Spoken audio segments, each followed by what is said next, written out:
Assalamualaikum warahmatullahi wabarakatuh. Selamat malam, teman-teman. Waalaikumsalam. Waalaikumsalam warahmatullahi wabarakatuh. Di sini kami dari kelompok 9 ingin menjelaskan tentang metode perencanaan sumber daya manusia dengan mata kuliah perencanaan sumber daya manusia yang diampu oleh dosen Panandang SMM. Dengan susunan anggota yang pertama yaitu ada saya sendiri Ainun Sadia, dan kedua Iis Sukarni, ketiga Melina Angelina Hutagalung, dan Seli Saida. Selanjutnya saya akan menjelaskan tentang latar belakang metode perencanaan sumber daya manusia, yaitu manajemen sumber daya manusia merupakan pilar fungsi utama organisasi dalam mendukung pola penentuan strategi dan kebijakan secara terpadu.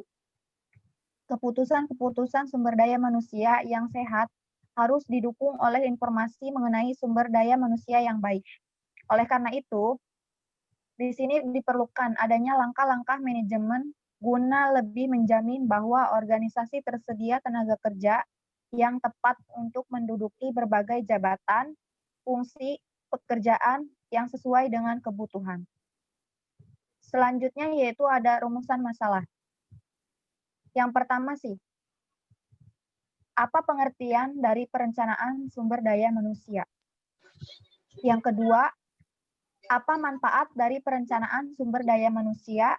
Yang ketiga ada apa tujuan dari perencanaan sumber daya manusia?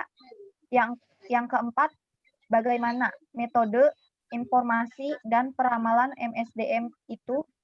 Dan yang kelima yaitu bagaimana perencanaan prosedur dan rencana sumber daya manusia. Selanjutnya akan dijelaskan oleh teman saya yaitu Iis Sukarni. Silahkan. Kemudian di sini ada pengertian dari perencanaan SDM. Yang mana yang pertama, menurut Handoko 1997, perencanaan sumber daya manusia atau perencanaan tenaga kerja merupakan serangkaian kegiatan yang dilakukan untuk mengantisipasi permintaan-permintaan bisnis dan lingkungan pada organisasi di waktu yang akan datang, dan untuk memenuhi kebutuhan-kebutuhan tenaga kerja yang ditimbulkan oleh kondisi-kondisi tersebut. Menurut Andrew, pada tahun 1981, mengemukakan bahwa perencanaan sumber daya manusia atau perencanaan tenaga kerja didefinisikan sebagai proses menentukan kebutuhan tenaga kerja dan berarti mempertemukan kebutuhan tersebut agar pelaksanaannya berinteraksi dengan rencana organisasi. Selanjutnya, menurut George Pirkovic dan Paul Nystrom, perencanaan SDM merupakan proses analisis dan identifikasi tersedianya kebutuhan akan sumber daya manusia, sehingga organisasi tersebut dapat mencapai tujuannya. Kemudian ada manfaat perencanaan dari sumber daya manusia. Yang pertama yaitu memanfaatkan SDM yang ada dalam perusahaan secara lebih baik, meningkatnya efektivitas kerja, meningkatkan produktivitas dengan penentuan kebutuhan tenaga kerja di masa depan. Yang kelima, meningkatkan manajemen SDM. Yang keenam, meningkatkan keahlian SDM. Yang ketujuh, meningkatkan penyusunan program kerja. Yang kedelapan, mengetahui pasar tenaga kerja. Dan yang terakhir ada pengembangan SDM. Selanjutnya, ada metode informasi dan peramalan PSDM.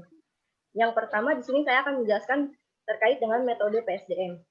Apa sih metode PSDM itu? Metode PSDM dikenal atas metode non-ilmiah dan metode ilmiah. Metode non-ilmiah diartikan bahwa perencanaan SDM hanya didasarkan atas pengalaman, imajinasi, dan perkiraan-perkiraan dari perencanaan saja. Rencana SDM semacam itu risikonya cukup besar. Misalnya, kualitas dalam kuantitas tenaga kerja tidak sesuai dengan kebutuhan perusahaan. Metode ilmiah diartikan bahwa perencanaan SDM dilakukan berdasarkan atas hasil analisis dari data, informasi, dan peramalan-peramalan dari perencanaannya. Rencana SDM semacam ini risikonya relatif kecil karena segala sesuatu telah diperhitungkan terlebih dahulu. Untuk slide selanjutnya akan dijelaskan oleh rekan saya, Melanie Angelina Hutagalung. Selanjutnya ada metode informasi dan peramalan dalam PSDM.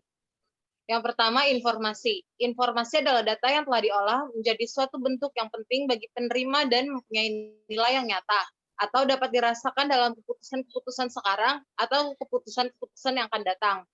Perencanaan SDM baru dapat dilakukan dengan baik dan benar jika informasi tentang job analisis organisasi dan situasi persediaan tenaga kerja diperoleh. Job analisis ini memberikan informasi tentang aktivitas pekerjaan, standar pekerjaan, konteks pekerjaan, persyaratan personalia, perilaku manusia, dan alat-alat yang digunakan. Organisasi memberikan informasi tentang hal-hal berikut. Yang pertama, tujuan yang ingin dicapai, apakah laba atau memberikan layanan. Yang kedua, jenis organisasi, apakah organisasi ini dan staf fungsional atau komite. Yang ketiga, dasar pendepartemenan dan struktur organisasi. Yang keempat, tentang kendali setiap departemen atau bagian dan yang lain-lainnya. Yang selanjutnya adalah peramalan. Perencanaan SDM yang baik adalah jika kita dapat meramalkan masa depan dengan cara memproyeksikan hasil analisis informasi yang diperolehnya.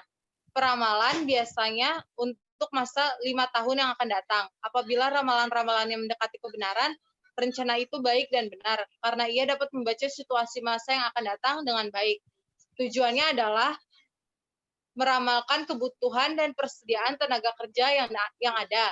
Yang kedua, meramalkan kemajuan perusahaan dan teknologi, sehingga harus dilaksanakan pelatihan dan kurikulum yang tepat. Yang ketiga, meramalkan kemajuan pendidikan dan peningkatan kemampuan SDM. Yang keempat, meramalkan kebutuhan akan jenis-jenis kecakapan yang berlainan dan jenis SDM antara pria atau wanita pada masa yang akan datang. Yang terakhir, meramalkan kebijaksanaan pemburuhan pemerintahan seperti usia, umur, dan jam kerja. Selanjutnya, perencanaan, prosedur, dan rencana SDM. Dalam perencanaan dan prosedur, ada beberapa tingkatan, yaitu 1.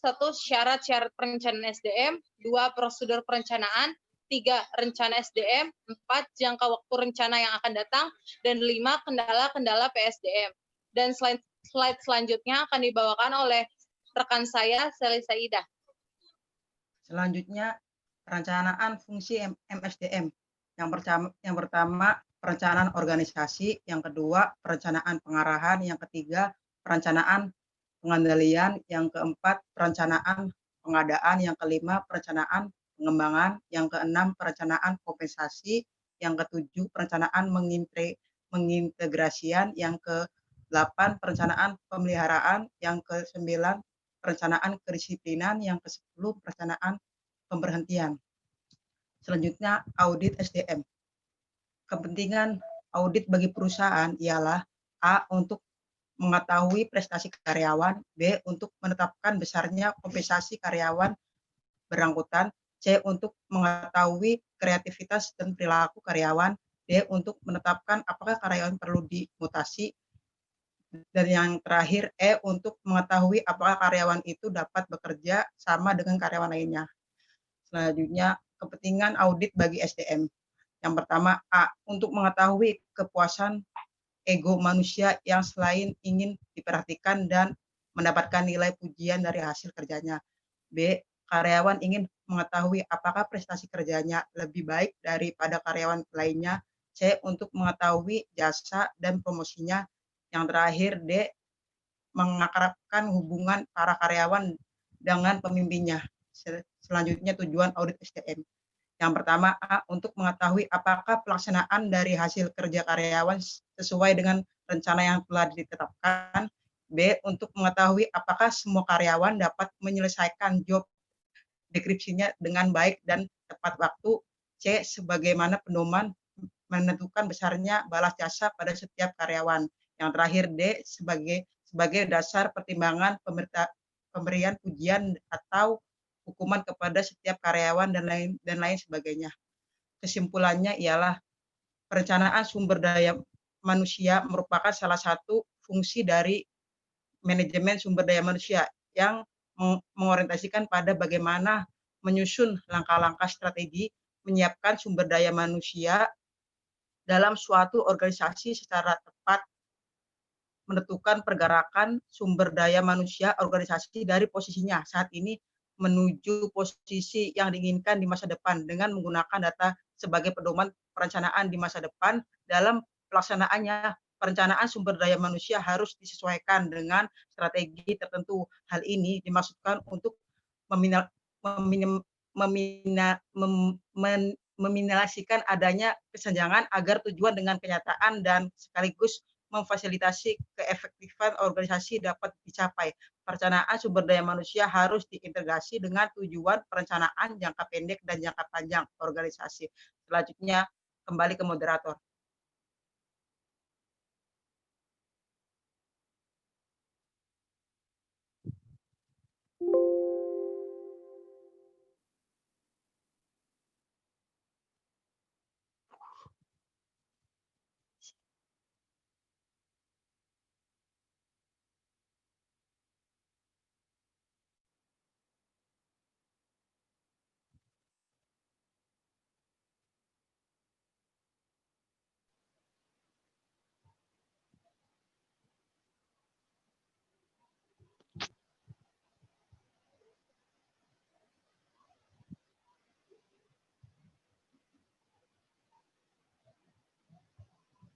Tapi dilanjutkan.